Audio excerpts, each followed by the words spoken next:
विभाग की भर्तियों को लेकर भी अपडेट दें तो शिक्षा मंत्री रोहित ठाकुर ने बड़ी बैठक बुला ली है अगले कल सचिवालय में, और अब नए सिरे से सोच विचार किया जाएगा कि आखिरकार कैसे ये भर्तियां की जा सकती हैं। पहले अस्थायी तौर पर ये भर्तियां होने वाली थी, लेकिन अब अस्थायी तौर पर ये भर्तियां इसलिए नहीं होंगी क्योंकि सीएम सुखविंदर सिंह सुक्खू की ओर से स्टेटमेंट आ चुकी है कि यहां बैच वाइज और कमीशन आधार पर ही, यानी कि रेगुलर आधार पर ही सभी भर्तियां होंगी।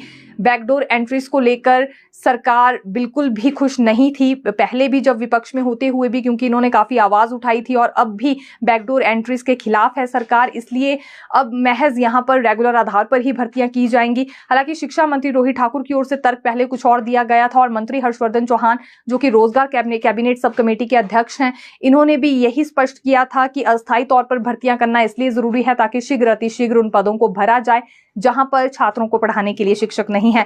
लेकिन अब दोबारा से इस वैकेंसी को लेकर डिटेल मांगी गई है। अगले कल सचिवालय में बैठक होने वाली है, काफी अहम मानी जा रही है। और देखिए, शिक्षा विभाग में अगर एक बार भर्तियों का सिलसिला शुरू हो गया तो बाकी डिपार्टमेंट्स में भी जो पद खाली चल रहे हैं, इन्हें लेकर भी जल्दी ही भर्तियों की प्रक्रिया शुरू हो जाएगी। शिक्षकों को इसमें नहीं जोड़ा गया, और उसके बाद 1 नवंबर 2014 को राज्य सरकार ने एक नई अधिसूचना जारी की जिसके तहत डीपीई को संशोधित वेतनमान का लाभ इसमें दिया गया। और याचिका में आरोप लगाया गया है कि शिक्षकों के साथ भेदभाव की नीति अपनाई गई है। शिक्षक शिक्षा विभाग के ही 19 श्रेणी के कर्मचारियों को संशोधित वेतनमान का लाभ 1 अक्टूबर 2012 से दिया गया, लेकिन इन शिक्षकों को यह लाभ वर्ष 2014 से दिया गया। और अदालत ने मामले से जुड़े रिकॉर्ड का इसमें अवलोकन करने के बाद पाया कि राज्य सरकार ने शिक्षा विभाग के शारीरिक शिक्षकों के संशोधित वेतन निर्धारण में भेदभाव किया है। और अदालत ने मामले का निपटारा करते हुए कहा है कि समान कर्मचारियों के साथ समानता का जो व्यवहार है वो किया जाना चाहिए। और अब जितने भी डीपीई है, पीटीई है, जिन्हें ये वेतन मान का लाभ नहीं मिला था, 6 सप्ताह के अंदर जो है वो सरकार को ये कहा गया है कि इन सभी पीटीई यानी कि शारीरिक शिक्षकों को वेतन माह का जो लाभ है वो राज्य सरकार की ओर से यहां पर दिया जाए। एनपीएस के अंतर्गत जो भी कर्मचारी आते हैं, इनके लिए एक तरह से डबल पेंशन का फॉर्मेट लागू होने वाला है। डबल पेंशन का फॉर्मेट इसलिए लागू होगा, ये बात हम इसलिए कह रहे हैं क्योंकि भारत सरकार के पास जो एनपीएस का कंट्रीब्यूशन गया है, एक तो देखिए इनके लिए वो पेंशन यहां पर लगाई जाएगी, और दूसरी बड़ी बात ये है कि जैसे ही राज्य सरकार के पास स्टेट शेयर वापस आएगा तो ओल्ड पेंशन इनके लिए लागू होने वाली है।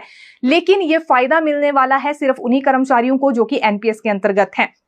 इसके अतिरिक्त 1 अप्रैल के बाद जो भी कर्मचारी अब भर्ती हो रहे हैं उनके लिए महज यहाँ ओपीएस ही लागू होगी, क्योंकि विकल्प तो वैसे ही दे दिया गया है चुनने के लिए कि ओपीएस में रहना है या फिर एनपीएस के दायरे में रहना है, और अधिकतर कर्मचारी ऐसे हैं जो कि ओपीएस में ही आना चाहेंगे। इसीलिए तो इतना बड़ा संघर्ष यहाँ पर कर्मचारियों की ओर से किया गया है। हालांकि अब यहाँ बड़ी रणनीति भी तैयार कर ली गई है कार्यक्रम को लेकर। एनपीएस संगठन की ओर से आभार रैली ये व्यक्त करने वाले हैं और ऐतिहासिक संख्या इसमें ये जुटाएंगे, इस तरह का दावा भी एनपीएस संघ के प्रतिनिधियों की ओर से किया जा रहा है। एचआरटीसी यूनियन से जुड़ी भी अगली जानकारी हम आपके लिए लेकर आए हैं। इनके लिए भी एक राहत भरी खबर है, क्योंकि चेतावनी इनकी ओर से ये दी गई थी कि अगर 7 मई तक इन्हें यहां एडवांस में पेमेंट देना शुरू नहीं किया गया नाइट ओवर टाइम की, तो फिर ये रात्रि सेवाएं देना बंद कर देंगे। और फिलहाल इसके बाद प्रबंधन पर काफी ज्यादा असर पड़ा है। प्रबंधन ने इन्हें वार्ता के लिए बुलाया है। हालांकि 9 मई को इनकी ये मीटिंग प्रबंधन के साथ होने वाली है। अब इसमें देखना होगा कि किस तरह का निष्कर्ष निकलकर सामने आता है, क्योंकि एचआरटीसी ड्राइवर यूनियन की ओर से यह स्पष्ट कर दिया गया है कि अब एडवांस में ही ये नाइट ओवर टाइम का चार्ज लेंगे। अगर ये पेमेंट इन्हें एडवांस में दे दी जाती है पूरे मंथ की तो ठीक है, ये अपनी तरफ से रात्रि सेवाएं कंटिन्यू रखेंगे, और अगर ऐसा नहीं होता है तो फिर ये आंदोलन पर भी उतर सकते हैं और रात्रि सेवाएं भी ये देना बंद कर देंगे। ये चेतावनी देने की जरूरत इन्हें इसलिए पड़ गई है क्योंकि इससे पहले 41 महीने का नाइट ओवर टाइम का चार्ज इन्हें नहीं दिया गया है, और दूसरी बड़ी बात यह है कि इस महीने की वेतन भी इनकी अभी तक नहीं आ पाई है। हालांकि जो बाकी सरकारी कर्मचारी हैं उन्हें समय से वेतन मिल जाती है, लेकिन एचआरटीसी में ना तो पेंशन समय से आती है, ना ही वेतन समय से आती है। डीए और एरियर की किश्तें भी फिलहाल इनकी लंबित है। अब ये और ज्यादा रिस्क नहीं लेना चाहते हैं, इसीलिए पहले ही यहां नाइट ओवर टाइम की अदायगी मांग रहे हैं। अगली बात कंप्यूटर शिक्षकों से जुड़ी करना चाहेंगे। दरअसल ये काफी ज्यादा परेशान चल रहे हैं क्योंकि हाल ही में जो सरकार की ओर से फैसला लिया गया है उससे ये खुश होते हुए नजर नहीं आ रहे हैं।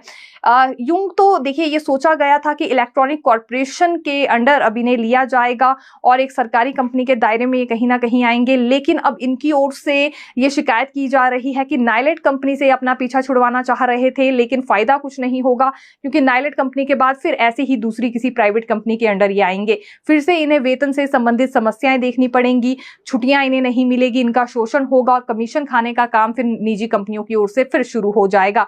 दरअसल स्थायी पॉलिसी की ये मांग उठा रहे हैं कि इनके लिए एक पॉलिसी यहां तैयार की जाए, उसके बाद सम्मानजनक वेतन इन्हें दिया जाए क्योंकि बाकी जो अन्य शिक्षक हैं सरकारी स्कूलों में वो भी इन्हें काफी कम आंकते हैं क्योंकि एक नाइलेट कंपनी के तहत इन्हें लगाया गया है, प्राइवेट कंपनी के ये अंडर है, तो वेतन भी इन्हें काफी कम मिल रही है और वो भी समय से नहीं आती है।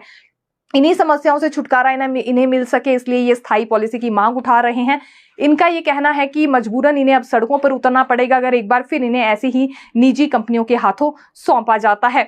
हालांकि देखिए पिछले 5 वर्षों से मांग उठा रहे हैं, पूर्व सरकार ने तो इस पर कोई गौर नहीं किया और वर्तमान सरकार की ओर से जो फैसला लिया गया है वो ये है कि इलेक्ट्रॉनिक कॉर्पोरेशन के अंडर इन्हें दिया जाएगा। फिलहाल जानकारी इनके समक्ष अब ये आ गई है कि इलेक्ट्रॉनिक कॉर्पोरेशन के अंडर भी जब ये जाएंगे तो कंपनी के अंतर्गत ही एक तरह से रहने वाले हैं। तो तमाम इन्हीं मसलों को लेकर इनकी ओर से अब सवाल उठाए जा रहे हैं। इनका कहना है कि सीधा सा विभाग के दायरे में इन्हें लाया जाए, यानी कि विभाग के अंडर ये होने चाहिए जैसे बाकी शिक्षक